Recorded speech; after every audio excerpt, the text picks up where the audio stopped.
آج ایک اور نفسیاتی معاملہ جو ہے وہ بہت اہم ہے، اور وہ یہ کہ ہر صاحب ایمان کے دل میں فطری طور پر ایک آرزو، ایک خواہش، ایک حسرت پیدا ہوتی ہے کہ کاش کہ میں حضور کے زمانے میں ہوتا، کاش کہ میں حضور کی زیارت سے مشرف ہوتا، کاش کہ میں صحابہ کرام کی جماعت میں ہوتا اور آپ کے ساتھ جہاد و قتال کرتا۔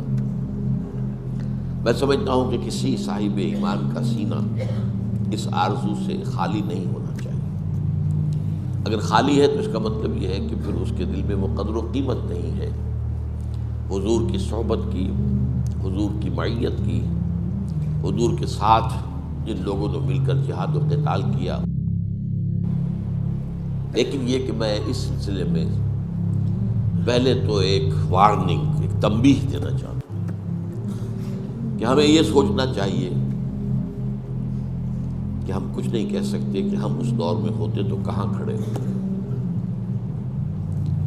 کیا پتہ آج کا فسق و فجور تو فسق و فجور ہی ہے، اس وقت ہم ہوتے تو ہمارا فسق و فجور کفر کی شکل اختیار کرتے۔ آج بھی کتنے ہی مسلمان ہیں جو داعیان حق کی مخالفت کرتے ہیں اپنے تعصب کی وجہ سے، اپنے تحزب کی وجہ سے، اپنے تکبر کی وجہ سے۔ اگر وہ اس وقت ہوتے تو ابو جہل اور ابو لہب کی صف میں کھڑے ہوتے۔ تو سوچنے کی بات ہے۔ آج ہو سکتا ہے کہ ہم میں سے بہت سو کے دلوں میں نفاق ہو، لیکن اس وقت ہوتے تو نفاق کا پردہ چاک ہو جاتا اور ہم ننگے کر دیے گئے ہوتے۔ اس وقت تو یہ ہے کہ اس پر پردہ پڑا ہوا، اس لیے کہ ظاہر بات ہے کہ حضور کے بعد کسی شخص کو یہ حق نہیں ہے کہ کسی بھی شخص کو منافق قرار دے سکے۔ یہ معاملہ حضور کا خاص تھا، تو بڑے رسک ہیں۔ ایک بڑا پیارا شعر ہے فارسی کا کہ تمام جو علم ہے اس کا جو خلاصہ ہے وہ کیا ہے کہ دانی من کیم در یوم دی، جانے جملہ علم ہائی نستوئی۔ ہر تمام علوم کی جان یہ ہے کہ بدانی من کیم در یوم دی، کہ تجھے یہ معلوم ہو جائے کہ قیامت کے دن میں کہاں کھڑا ہوں گا۔ اصحاب الشمال میں ہوں گا، اصحاب الیمین میں ہوں گا، کیا کوئی امکان مقربین میں شامل ہونے کا بھی ہے، کچھ پتہ نہیں۔ لیکن یہ کہ انسان کا دل اس کو بتا دیتا ہے۔ بل الانسان علی نفسہ بصیرہ ولو القی معاذیرہ۔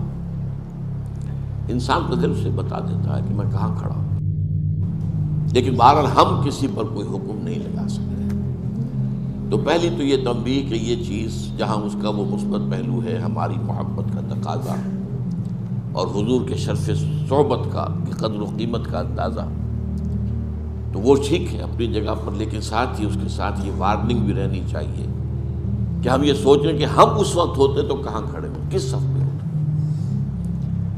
بہرحال ایک دوسری اس کے ساتھ جو بشارت ہے، جس کے لیے میں نے آج خاص طور پر جو بشارت کا موضوع ہے وہ ہے میرا موضوع۔ میں نے صرف یہ کہ تمہیداً وہ تنبیہ بھی آپ کے سامنے رکھ دی ہے۔ اس بشارت کے اعتبار سے میں نے سب سے پہلے تو آپ کو سنائی ہے آیات سورہ واقعہ کی، نقشہ کھینچا گیا ہے، اور وہ جو ابھی میں نے آپ کو شعر سنایا کہ جانے جملہ علم ہائی نستوئیں کہ بدانی من کیم در یوم دین، یہ گویا کہ اس کی قرآن مجید کی طرف سے تشریح ہو رہی ہے۔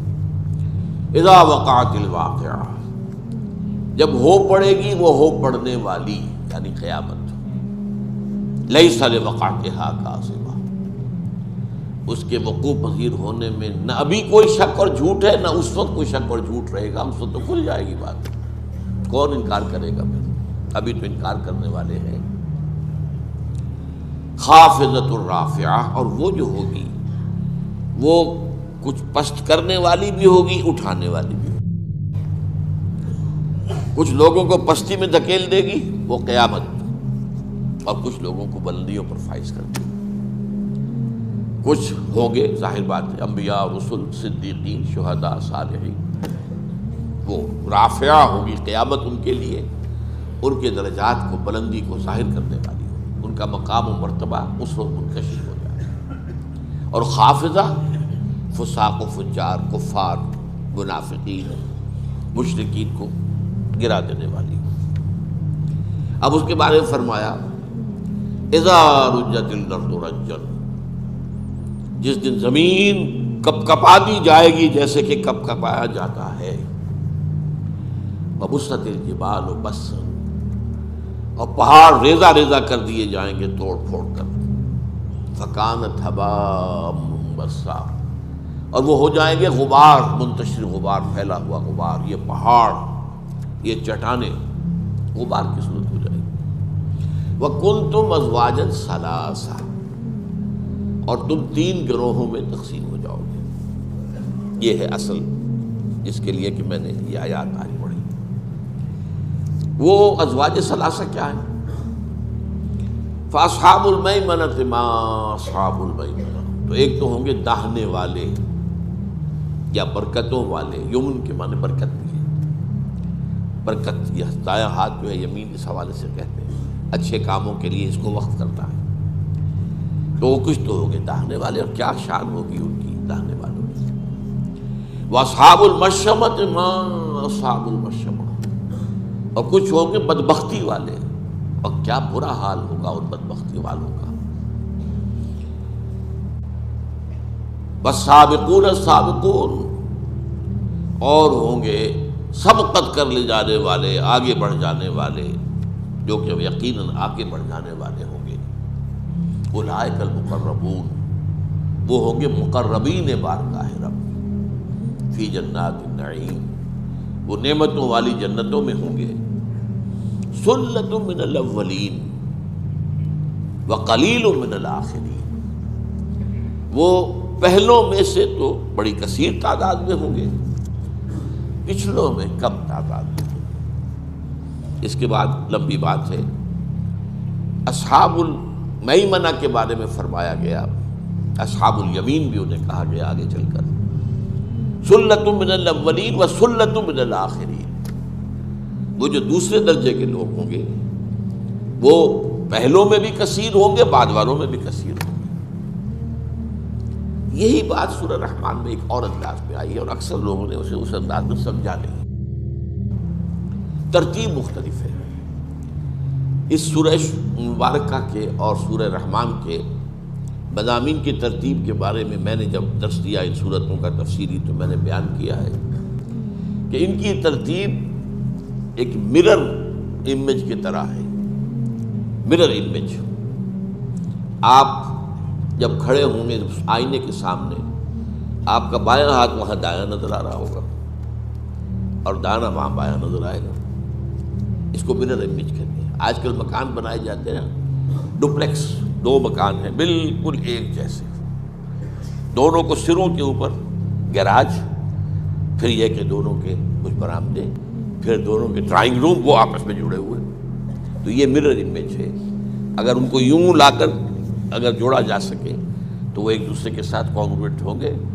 ڈرائنگ روم کے ساتھ سامنے آ جائے گا، اور جو گیراج ہے وہ گیراج کے سامنے آ جائے گا. تو سورہ واقعہ میں تو یہ ہے کہ مقربون کا ذکر پہلے، پھر اصحاب الیمین کا یا اصحاب المیمنہ کا، پھر اصحاب الشمال یا اصحاب المشأمہ.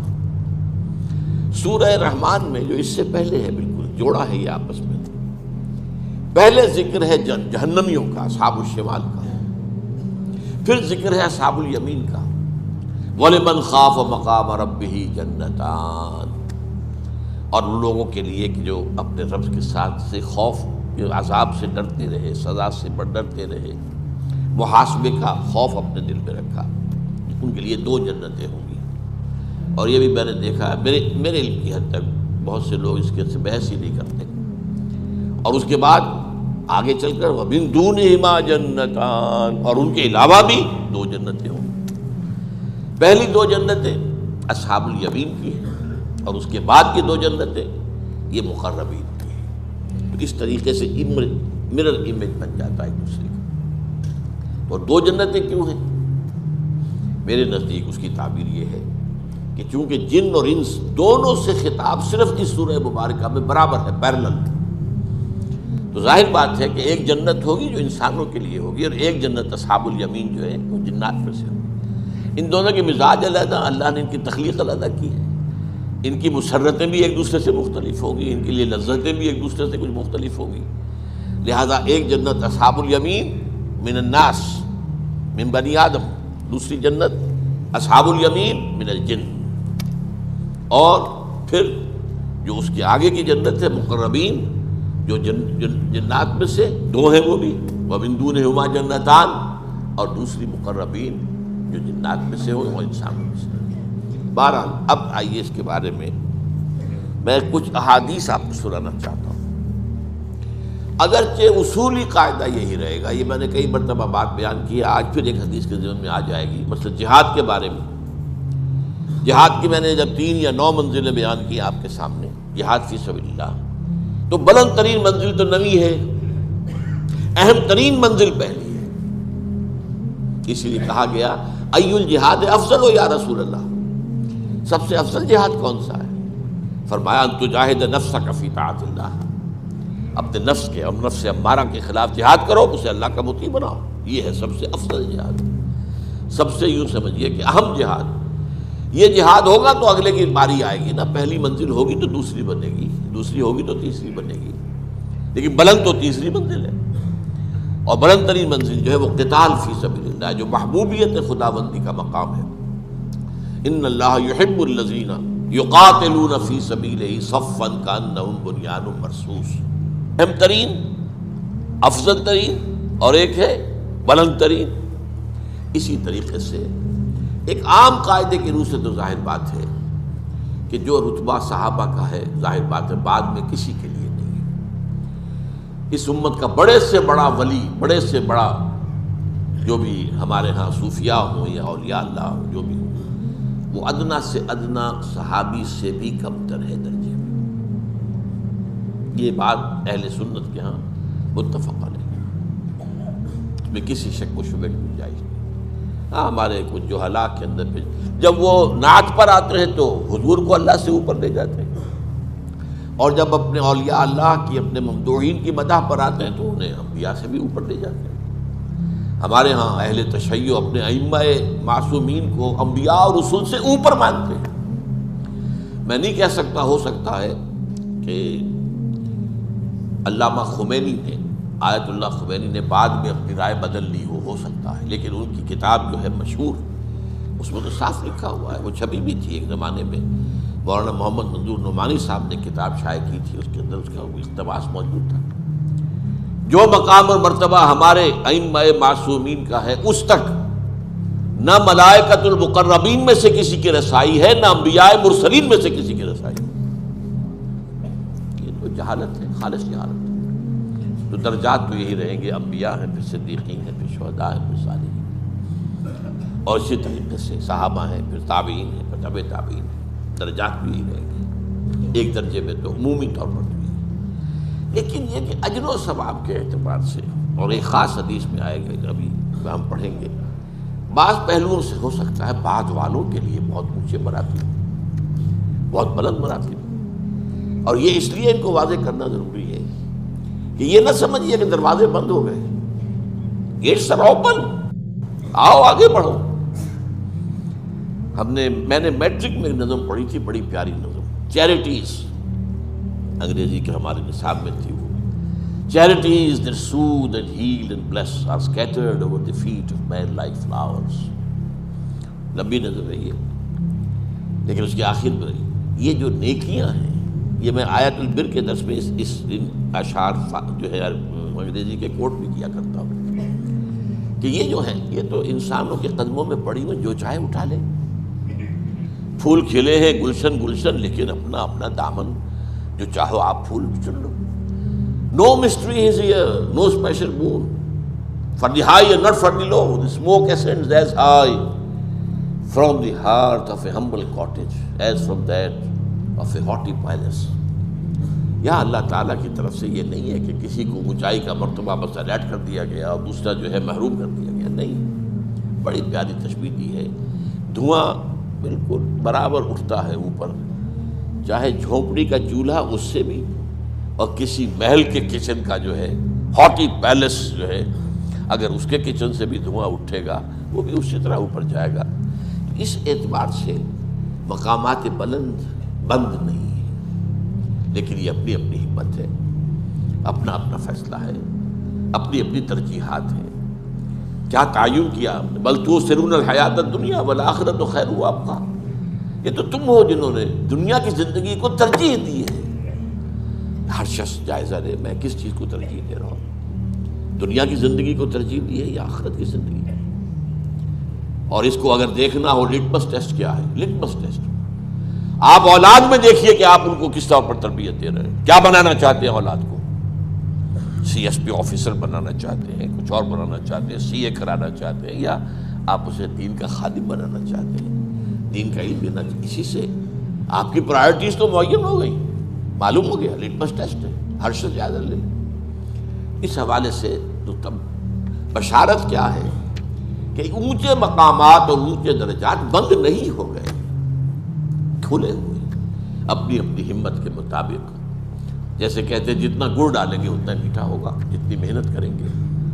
بقدر القد تکتسب المعالی، کوشش اور محنت کے ذریعے ہی بلند مقامات حاصل ہوتے۔ حضرت علی رضی اللہ تعالیٰ عنہ کے اشعار ہیں، بقدر القد تکتسب المعالی ومن طلب العلا سہر اللیالی، اور جو کوئی بلند مقام حاصل کرنا چاہتا ہے اسے راتیں جاگ کر گزارنی پڑتی ہے۔ سی ایس پی کرنی ہے تو پھر اس کے لیے بھی محنت، اور راتوں کو جاگیں گے، burning mid night oil lamp جو ہے وہ آپ کریں گے کہ نہیں کریں گے؟ تو ومن طلب العلا سہر اللیالی، راتوں کو جاگ کر محنت۔ ومن طلب العلا من غیر قد، اور جو چاہے گا کہ اسے بغیر محنت اور مشقت کے بلند مقام حاصل ہو جائے، اضاع العمر فی طلب المحال، اس نے اپنی عمر کو ضائع کر لیا ایک ایسی چیز کے حصول کی کوشش میں جو ممکن ہی نہیں ہے، بغیر محنت کے ممکن ہی نہیں۔ تو محنت دنیا کی ہو یا دین کی ہو، وہ تو برابر ہے، قانون برابر ہے اس کے۔ بقدر القد تکتسب المعالی، دنیا کی بھی بلندی چاہیے تو محنت کرنی پڑے گی،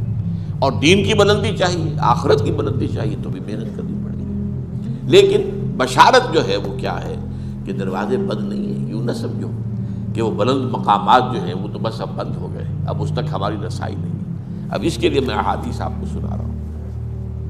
عن ابی ہریرہ رضی اللہ تعالی عنہ ان رسول اللہ صلی اللہ علیہ وسلم قال ان من اشد امتی لی حبا ناس یکونون بعدی یود احدهم لو رعانی باہلہ ومالہ، رواہ مسلم۔ حضرت ابو ہریرہ راوی ہیں، اور اس کو امام مسلم نے روایت کیا اپنی صحیح میں کہ حضور نے فرمایا مجھے اپنی امت میں سے محبوب ترین لوگ وہ ہیں جو میرے بعد آئیں گے، اور ان کی خواہش یہ ہوگی کہ کسی طرح وہ اپنی اولاد اور اپنے مال سب کچھ دے کر میری رویت انہیں حاصل ہو جاتی ہے۔ یہ آرزو جو میں نے آپ سے عرض کیا، اس کا ہونا جو ہے، جس کے دل میں واقعی یہ آرزو ہے تو وہ حضور کا محبوب ترین انسان ہے۔ ان من اشد امتی لی حبا ناس یکونون بعدی یود احدهم لو رعانی باہلہ ومالہ۔ دوسری حدیث سنیے، یہ دو حدیثیں میں سنا رہا ہوں۔ عن انس قال قال رسول اللہ صلی اللہ علیہ وسلم، حضرت انس سے مروی ہے، وہ فرماتے ہیں کہ حضور نے ارشاد فرمایا مثل امتی مثل المطر لا یدری اولہ خیر وآخرہ ام آخرہ۔ اس کو امام ترمذی نے روایت کیا ہے۔ میری امت کی مثال بارش کی سی ہے، جس کے بارے میں یہ نہیں کہا جا سکتا کہ اس کا پہلا حصہ زیادہ مفید ہوتا ہے یا آخری حصہ۔ پہلا حصہ جو ہے اگر آپ چھاجو پانی برس میں بہہ جائے گا، اسے جذب ہونے کا موقع نہیں ملتا۔ آخری حصہ جذب ہوتا ہے، تو جب جذب ہوتا ہے تو اسی سے پھر زمین کی برکات، زمین کے خزانے نکلتے ہیں۔ تو کہا نہیں جا سکتا، یہاں فرمایا گیا ہے کہ مثل امتی مثل المطر لا یدری اولہ خیر ام آخرہ، یہی حضرت جعفر سے روایت ہے، قال قال رسول اللہ صلی اللہ علیہ وسلم ابشروا ابشروا، یہ بشارت کا لفظ جو میں نے استعمال کیا کہ بشارت کے لیے میں یہ احادیث آپ کے سامنے لایا ہوں۔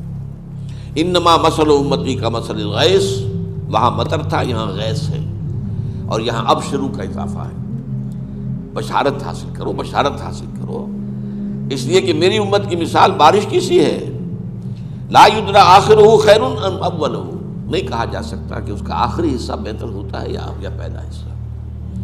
اس کو امام رزین نے روایت کیا ہے۔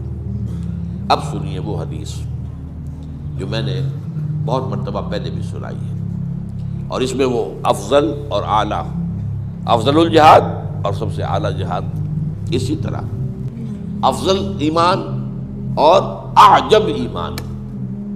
عجب کا لفظ یہاں آ رہا ہے، اس کو نوٹ کیجئے گا۔ عجیب عربی زبان میں اس کے معنی ہے بہت خوبصورت، دل کو موہ لینے والا شے۔ عجب کہتے ہیں اپنے آپ کو بہت عمدہ سمجھنا، عجب، تکبر، عجب۔ تو عجیب وہ شے ہے جو بڑی خوبصورت ہو، بڑی حسین ہو، دل کو موہ لینے والی ہو، یہ عجیب۔ ہم اردو میں عجیب جو ہے وہ ذرا ایک محدود سے معنی ہے کہ جو نامانوس سی ہو، پہچان میں نہ آتی ہو، عام جو ہے اس کے خلاف ہو، عجیب، کوئی عجیب بات ہے تو یہ بات سمجھ میں نہیں آتی، بہت عجیب ہے۔ تو یہ عجیب اس معنی میں اجنبیت، وہ عجیب اور اجنبیت اور عجیب جو ہے وہ ایک علیحدہ چیز ہے۔ تو عجب کا لفظ یہاں آیا ہے، یہ ہے بیہقی کی روایت ہے، عن عمرو بن شعیب رضی اللہ عنہ قال قال رسول اللہ صلی اللہ علیہ وسلم، حضرت عمرو بن شعیب سے روایت ہے کہ حضور نے فرمایا، صحابہ تو چشم تصور سے دیکھیے، صحابہ کا مجمع ہے، حضور تشریف فرمائے، صحابہ بھی ہے۔ حضور پوچھتے ای الخلق اعجب الیکم ایمانا، آپ لوگوں کے نزدیک بھلا سب سے زیادہ حسین اور خوبصورت ایمان مخلوقات میں سے کس کا ہے؟ اب یہ حضور کا ایک خاص انداز ہوتا تھا تعلیم کا، اور یہ موسٹ نیچرل ہے۔ پہلے سوال کرو، جس سے جو بھی آپ کے سامعین ہیں، آپ کے متعلمین ہیں، آپ کے شاگرد ہیں، آپ کے زیر تربیت ہیں، ان کے ذہن جاگیں، پہلے وہ خود کوشش کریں، سوچیں، اس کا جواب تب معلوم کریں۔ پھر جب اس ایکسرسائز کے بعد اصل بات سامنے آئے گی، تب اس کی حقیقت اور عظمت کھلے گی، اور پھر وہ ذہن نشین ہو جائے گی۔ تو فرمایا آپ نے ای الخلق اعجب الیکم ایمانا، آپ بتائیے، آپ کے نزدیک حضور نے فرمایا کہ تمام مخلوقات میں سب سے حسین، سب سے عجیب، سب سے دل ربا، دل آویز ایمان کس کا ہے؟ قالو، اب اس میں 3 اٹمپٹس ہیں صحابہ کی۔ قالو الملائکہ، ملائکہ کا ایمان، ظاہر بات ہے ملائکہ کا ایمان، وہ تو ایمان بالشہادہ ہے، جو ہمارے لیے ایمان بالغیب ہے، ان کے لیے تو ایمان بالشہادہ ہے، سب چیزوں کی نگاہوں کے سامنے۔ حضور نے ریجیکٹ کر دیا، وَمَا لَهُمْ لَا يُؤْمِنُونَ وَهُمْ عِندَ رَبِّهِمْ، وہ کیسے ایمان نہ لائیں جبکہ ان کو تو اپنے رب کے سامنے ہے؟ کون سا تیر مارا انہوں نے جو ایمان لائے؟ ان کے لیے تو کوئی ایمان جو ہے وہ کوئی اونچے درجے کا شاید نہیں ہے، ان کے لیے کوئی قسم نہیں ہے، اس میں کوئی مقام نہیں، وہ عند ربہم، بس اپنے رب کے پاس۔ اب دوسری اٹمپٹ میں صحابہ نے کہا فالنبیون، پھر انبیاء کا معاملہ ہے، فرمایا وَمَا لَهُمْ لَا يُؤْمِنُونَ وَالْوَحْيُ يَنزِلُ عَلَيْهِمْ، وہ کیسے ایمان نہ لاتے جبکہ ان پر تو وحی نازل ہو رہی تھی؟ اب یہاں بھی آپ نے گویا کہ اس کو بھی ریجیکٹ کر دیا کہ نہیں، یہ بھی نہیں، عجب نہیں ہے ایمان، افضل ہوگا، افضل ہے، لیکن یہ کہ سب سے پہلے تو ایمان لانے والے خود حضور ہیں۔ آمن الرسول بما انزل الیہ من ربہ والمؤمنون انا اول المؤمنین، لیکن یہ ہے کہ وہ افضلیت اور ہے یا اعجبیت اور ہے، جو سب سے زیادہ عجیب اور حسین اور دلربا اور خوبصورت ہے۔ اور اس کے بعد تیسری، تو پھر وہ ڈرتے ڈرتے کہا ہوگا، ذرا جھجکتے ہوئے، فنحن، پھر ہمارا ایمان سب سے عجب ہونا چاہیے۔ آپ نے اس کو ریجیکٹ کر دیا، وَمَا لَكُمْ لَا تُؤْمِنُونَ وَأَنَا بَيْنَ أَظْهُرِكُمْ، تم کیسے ایمان نہ لاتے جبکہ میں تمہارے درمیان موجود ہوں؟ تمہارا کون سا کمال ہے؟ اب یہ 3 اٹمپٹس کو ریجیکٹ کرنے کے بعد حضور فرماتے ہیں فقال رسول اللہ صلی اللہ علیہ وسلم، اب آپ نے فرمایا ان اعجب الخلق الی ایمانا لقوم یکونون من بعدی یجدون صحفا فیہا کتاب اللہ فَيُؤْمِنُونَ بِمَا فِيهَا، میرے نزدیک جو حسین ترین ایمان ان لوگوں کا ہوگا جو میرے بعد آئیں گے، وہ مجھے نہیں دیکھیں گے، میری صحبت سے فیض یاب نہیں ہوں گے، انہیں تو کچھ صحیفے اوراق ملیں گے جن میں کتاب اللہ لکھی ہو، اور وہ اس پر ایمان لائیں گے۔ اب یہ ہے آج اب ایمان کا دروازہ تو کھلا ہوا ہے۔ افضل ایمان وہ تو ظاہر بات ہے سب سے افضل انبیاء کا، پھر صحابہ کا، وہ علیہ بات ہے، لیکن آج اب ایمان کا دروازہ تو بند ہے۔ اب یہ ہم نے بند کر لیا ہو تو یہ ہم مجرم ہیں۔ کون قرآن کو پڑھتا ہے؟ کون اس کے لیے عربی زبان سیکھے گا؟ یجدون صحفا فیہ کتاب اللہ ہے فیؤمنون بما فیہا، جنہیں صحیفے ملیں گے، اوراق ملیں گے، کتابیں ملیں گی، اس میں اللہ کی کتاب درج ہوگی، مصحف ملیں گے، وہ جو کچھ اس میں ہے اس پر ایمان لائیں گے۔ تو یہ دروازہ تو کھلا ہے آج اب ایمان کا۔ جیسے پھر عرض کیا، اب یہ ہم نے خود ہی، تو ہی ناداں چند کلیوں پر قناعت کر گیا، ورنہ گلشن میں علاج تنگی داماں بھی ہے، پھول تو کھلے ہیں گلشن گلشن، لیکن اپنا اپنا دامن اگر آپ اس کے لیے محنت نہیں کرتے، اس کے لیے کوشش نہیں کرتے، اس کے لیے جد و جہد نہیں کرتے تو ظاہر بات ہے محروم ہیں۔ لیکن دروازے بند نہیں ہیں، وہ اعلیٰ مراتب ہیں، ان کے دروازے بند نہیں ہیں۔ The doors are not closed، دروازے کھلے ہوئے۔ اگرچہ یہ ہے کہ سلۃ من الاولین و سلۃ من الآخرین، وہ اصحاب الیمین ہے، سلۃ من الاولین و قلیل من الآخرین وہ مقربین کے اندر، وہ ہے افضلیت کے اعتبار سے معاملہ، لیکن ابھی آگے آ جائے گا اجر کے اعتبار سے معاملہ کچھ اور ہے۔ وعن عبد الرحمن بن علاء الحضرمی رضی اللہ تعالی عنہ قال حدثني من سمع النبي صلی اللہ علیہ وسلم یقول، عبد الرحمن بن علاء الحضرمی کہتے ہیں کہ میں نے سنا ان لوگوں سے جنہوں نے یہ اللہ کے رسول سے سنا۔ آپ کو معلوم ہے نا کہ صحابہ میں سے بھی فرق ہو جاتا ہے، ایک تو یہ کہ کسی صحابی نے بات براہ راست حضور سے سنی ہو، اور کسی نے وہ کسی صحابی سے سنی ہو۔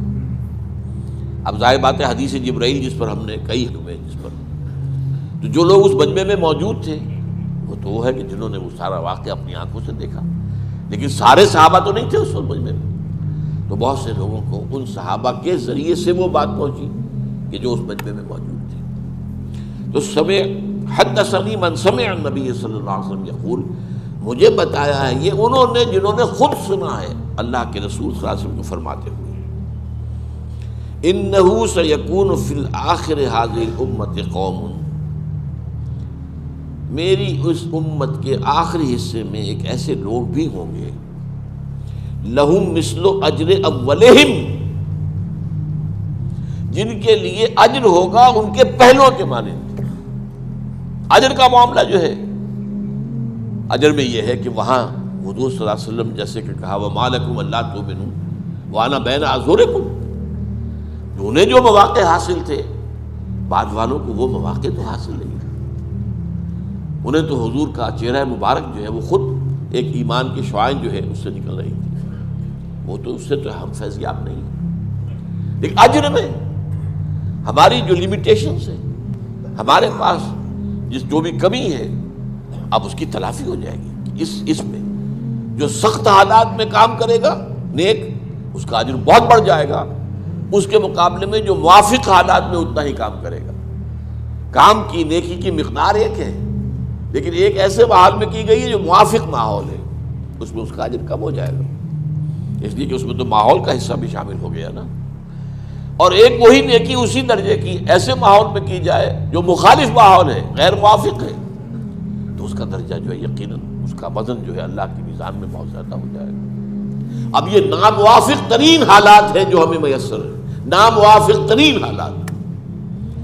دجالیت جو ہے پوری دنیا میں چھا چکی ہے، میں تقریریں کر چکا ہوں اس پر کہ اس کے دو پردے، وہ تو دو غلاف تو پوری دنیا پر آ چکے ہیں، تیسرا اب آ رہا ہے، ویسے مغرب میں آ چکا، لیکن یہ کہ عالم اسلام میں پورے زور شور کے ساتھ اب اسے لایا جا رہا ہے۔ یہ آخری میں نے اس پر تقریر کی تھی، دجالیت کا آخری حملہ۔ پہلا حملہ کیا تھا؟ سیاسی نظام میں سے اللہ کو نکال کے باہر کر دو، نتھنگ ڈوئنگ. ریاست اور سیاست اور ملک اور قانون کا کوئی تعلق کسی آسمانی ہدایت سے نہیں ہے. We are sovereign ourselves. We shall legislate as we like. یہ کیا ہے؟ شریعت محمدی یہ کہتی ہے، شریعت موسوی یہ کہتی ہے keep them with you in your homes. پڑھو جا کے، تلاوت کر لو اور ثواب حاصل کر لو. Nothing doing. اور دوسرا پردہ معیشت کا نظام، سود اور جوئے.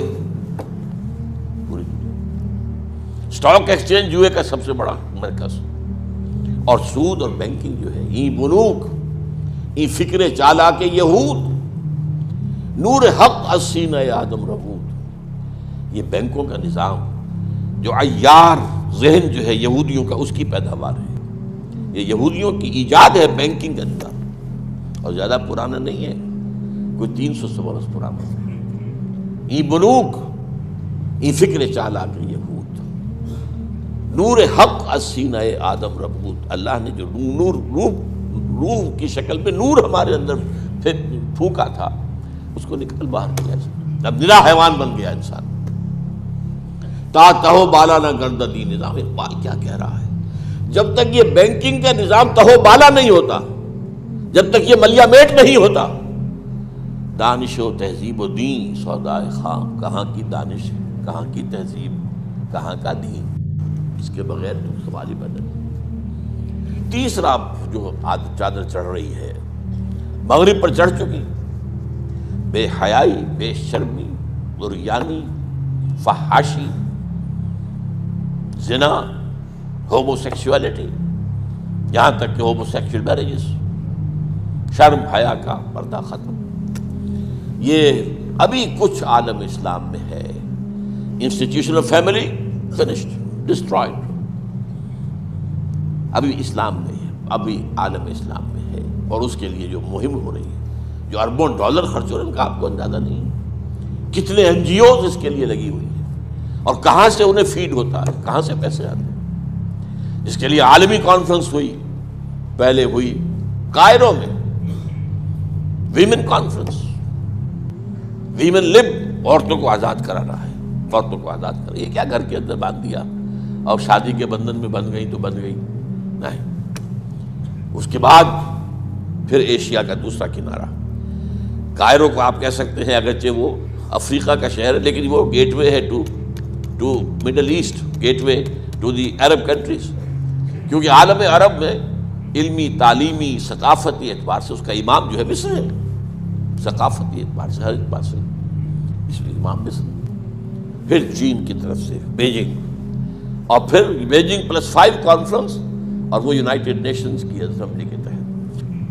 بہرحال اب ان حالات میں اگر کچھ لوگ ہمت کرتے ہیں اور اللہ کے دین کے ساتھ جڑے رہتے ہیں، جو فرمایا حضور نے صلی اللہ علیہ وسلم، بدا الاسلام غریبا وسیعود کما بدا فطوبى للغرباء. اسلام کا جب آغاز ہوا تو اسلام اجنبی تھا، غریب تھا. یہ عجیب و غریب کے معنی میں جو ہم بولتے ہیں، وہ غریب، عجیب و غریب. لوگوں کو عجیب کیا بات کر رہے ہیں، لیکن پھر اسلام کو غلبہ حاصل ہو گیا تو سبھی اس کے ساتھی بن گئے. فرمایا لیکن ان قریب یہ دوبارہ غریب ہو جائے گا. مسلمان بڑھتا جائے گا، دولت امویہ اور دولت عباسیہ اور دولت عثمانیہ، اسلام گرتا جائے گا، گرتا جائے گا، گرتا جائے گا. فطوبى للغرباء. طوبہ، مبارکباد، تہنیت ان کے لیے جو اسلام کی اس غربت کے زمانے میں، اجنبیت کے زمانے میں خود اجنبی بن جائیں لیکن اسلام کا دامن نہ ہاتھ سے نہ چھوڑیں. انہیں کہا جائے یہ تو دقیانوسی لوگ ہیں، یہ ملاٹے ہیں، یہ بڑے اگلے وقتوں کے ہیں یہ لوگ، انہیں کچھ نہ کہو، یہ فنڈامنٹلسٹ ہیں. یہ بات ان سے کہی جائے اور وہ اس کو جھیلیں اور برداشت کریں، لیکن اسلام کا دامن ہاتھ سے نہ چھوڑیں. تو سنیے اس کو. حضور نے فرمایا انہ سیکون فی آخر ھذہ الامۃ قوم لہم مثل اجر اولہم. میری اس امت کے آخر میں، آخری زمانے میں ایسے لوگ ہوں گے جن کا اجر برابر ہوگا ان کے جو اولین لوگوں کا ہے. وہ کیا کریں گے؟ یامرون بالمعروف وینہون عن المنکر ویقاتلون اہل الفتن وہ نیکیوں کا حکم دیں گے، بدی سے روکیں گے، اور فتنہ پرداز لوگوں سے جنگ کریں گے۔ اب یہ ہے اصل میں وہ سورہ آل عمران کی آیت جس پر بارہا گفتگو ہوئی ہے، وَلْتَكُن مِّنكُمْ أُمَّةٌ يَدْعُونَ إِلَى الْخَيْرِ وَيَأْمُرُونَ بِالْمَعْرُوفِ وَيَنْهَوْنَ عَنِ الْمُنكَرِ وَأُولَٰئِكَ هُمُ الْمُفْلِحُونَ۔ جب عمومی طور پر امت خابیدہ ہو جائے گی، سو جائے گی، فسق و فجور میں مبتلا ہو جائے گی، شریعت سے بے پرواہ ہو جائے گی، اس وقت کچھ لوگ اٹھیں، ایک امت میں چھوٹی امت بنائیں، امہ ود ان امہ، جیسے آپ کہتے ہیں state with in state, party with in party. Congress میں ایک چھوٹی پارٹی بنی تھی جو فارورڈ بلاک کہلاتا تھا، اسی طریقے سے اب آپ اور دوسری جماعتوں میں فارورڈ بلاک بن رہے تو ہوتے اسی پارٹی میں، لیکن اپنا بلاک علیحدہ بنایا۔ تو اس امت میں چھوٹی امت ایک ہوگی، ہونی چاہیے، جو نیکی کا حکم دے، بدی سے روکے اور خیر کی دعوت دے۔ یہاں جو ہے تیسری چیز، یقاتلون اہل الفتن، وہ فتنہ پیدا کرنے والوں کے خلاف جد و جہد کریں، کوشش کریں، اور اگر ضرورت ہو اور وقت ہو اور اس کے لیے مناسب ماحول ہو، جنگ کریں اس سے، فتنہ پرداز لوگوں سے۔ میں نے آپ کو بتایا کہ یہ بھی بیہقی کی روایت ہے۔ اس کے بعد کی حدیث سنیے، وعن ابی ہریرہ رضی اللہ تعالی عنہ ان رسول اللہ صلی اللہ علیہ وسلم قال، حضرت ابو ہریرہ سے مروی ہے روایت کہ حضور نے فرمایا، طوبیٰ لمن رعانی، وہی طوبیٰ، فطوبیٰ للغرباء، ابھی جو حدیث میں نے آپ کو سنائی تھی، طوبیٰ تہنیت ہو، مبارکباد ہو ان کو جو اسلام کی اس اجنبیت کے دور میں خود اجنبی بن جائیں لیکن اسلام سے جڑے رہیں، چمٹے رہیں، ان کے لیے۔ یہاں فرمایا طوبیٰ لمن رعانی، مبارکباد، تہنیت جنہوں نے مجھے دیکھا ان کے لیے ہے۔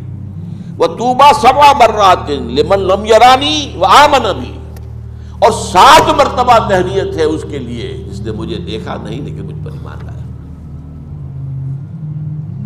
اب آپ دیکھیے شرف صحابیت سے 7 گنا زیادہ۔ طوبیٰ لمن رعانی وطوبیٰ 7 مرات لمن لم یرانی وآمن بی، مبارکباد، تہنیت ان کے لیے جنہوں نے مجھے دیکھا، اور یہاں گویا کہ اس میں 7 محذوف ہے، مجھ پر ایمان لائے صحابہ کرام، لیکن 7 مرتبہ مبارکباد ہے ان کو جنہوں نے مجھے دیکھا نہیں لیکن مجھ پر ایمان لائے۔ اللہم ربنا اجعلنا منہم۔ آخری حدیث اس سلسلے کی ہے، ایک لمبا واقعہ ہے یہ، مسند احمد میں بھی ہے، اور یہ بھی جو ہے ابی ہریرہ کی روایت ابھی میں نے سنا، یہ بھی مسند احمد کی تھی۔ طوبیٰ لمن رعانی وطوبیٰ 7 مرات لمن لم یرانی وآمن بی۔ اور یہ حدیث جو ہے احمد اور دارمی کی ہے، مسند احمد اور سنن دارمی، اور اس میں واقعہ لمبا بیان ہوا ہے، بیٹھے ہوئے صحابہ حضور بھی ہیں۔ حضرت ابو عبیدہ بن الجراح یہ سوال کرتے ہیں حضور سے، یہ معلوم ہے کون ہے؟ جن کو حضور نے فرمایا امین هذه الامہ، میری اس امت کے امین ترین انسان جو ہے وہ یہ ابو عبیدہ بن الجراح ہے۔ اور حضرت عمر نے بڑی حسرت سے کہا تھا، اگر آج ابو عبیدہ زندہ ہوتے تو میں انہیں نامزد کر دیتا، جب وہ یعنی اس میں تھے، مجروح ہو چکے تھے، زخمی تھے، موت کا وقت تھا، کہ اگر وہ زندہ ہوتے تو میں انہیں خلیفہ نامزد کر دیتا۔ اب جو باقی میرے سامنے ہیں میں ان میں سے کوئی فیصلہ نہیں کر پا رہا۔ وہ یہ کہتے ہیں کہ میں نے سوال کیا حضور سے، یا رسول اللہ، اے اللہ کے رسول، احد خیر منا، کیا کوئی ہم میں سے بھی بہتر ہو سکتا ہے، ہم سے بھی بہتر ہو سکتا ہے؟ اسلمنا وجاہدنا معک، ہم اسلام لائے آپ کے ساتھ اور جہاد کیا ہم نے آپ کے ساتھ مل کر، تو کیا ہم سے بھی بہتر کوئی ہو سکتا ہے؟ فقال رسول اللہ صلی اللہ علیہ وسلم نعم، ہاں، قوم یکونون من بعدی، من بعدکم، وہ قوم، وہ لوگ جو تمہارے بعد آئے گی، یؤمنون بی ولم یرونی، جو مجھ پر ایمان لائیں گے حالانکہ مجھے دیکھا نہیں ہوگا۔ تو یہ گویا کہ صحابہ سے بھی احد خیر منا، ہم سے بہتر کوئی ہو سکتا ہے؟